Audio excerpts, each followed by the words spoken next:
दिल्ली के श्रद्धा walker murder case में रोज नए खुलासे हो रहे हैं। साथ ही हत्या के आरोपी आफताब की दरिंदगी और डराने वाले चेहरे की कहानी भी सबके सामने छन छन कर आ रही है। पुलिस सूत्रों के मुताबिक आफताब ने जिस कमरे में श्रद्धा की डेड बॉडी के टुकड़े फ्रिज में रखे थे, वो उसी कमरे में लगातार 18 दिन तक सोता रहा। इतना ही नहीं, वह रोज फ्रिज खोलकर श्रद्धा के कटे हुए सिर को भी देखता था।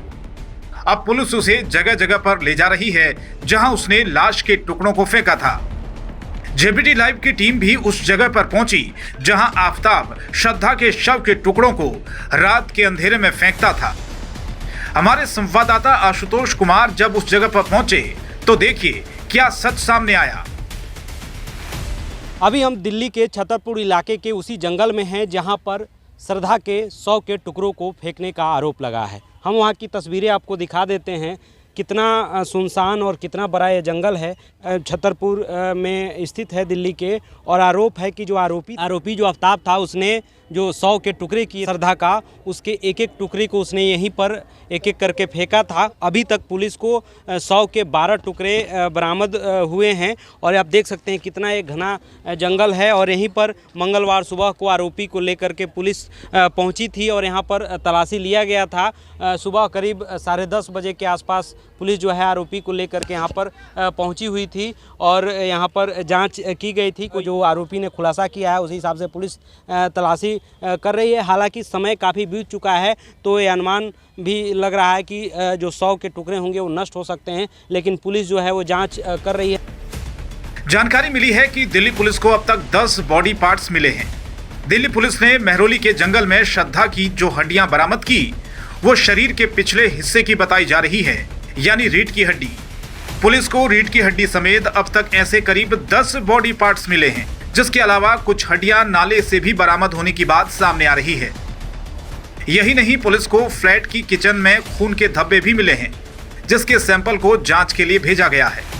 अब इसकी रिपोर्ट आने के बाद ही पता चल पाएगा कि आखिर ये खून के धब्बे किसके हैं। आफताब इतना शातिर था, उसने फ्रिज को केमिकल से साफ किया ताकि पकड़े जाने पर फॉरेंसिक जांच में उसकी करतूत का पता न चल सके। दिल्ली पुलिस श्रद्धा के पिता को जल्द ही डीएनए सैंपल के लिए बुलाएगी, जिसके बाद ब्लड सैंपल को और हड्डियों के सैंपल को एफएसएल को भेजा जाएगा। एफएसएल डीएनए जांच करेगी। वहीं दिल्ली की साकेत कोर्ट ने श्रद्धा मर्डर केस के आरोपी आफताब के नार्को टेस्ट की भी इजाजत दे दी है। दिल्ली पुलिस ने इसके लिए कोर्ट में अर्जी लगाई थी। पुलिस का कहना है कि आफताब पुलिस पूछताछ में कोऑपरेट नहीं कर रहा है और पुलिस की जांच को भटकाने की कोशिश कर रहा था। दिल्ली पुलिस आफताब से पूछताछ के लिए मनोरोग विशेषज्ञ की मदद भी ले रही है। आपको बता दें कि आफताब और श्रद्धा मई में दिल्ली के मेहरौली के एक फ्लैट में शिफ्ट हुए थे। 18 मई को दोनों के बीच झगड़ा हुआ था और उसके बाद आफताब ने गला दबाकर श्रद्धा की हत्या कर दी थी।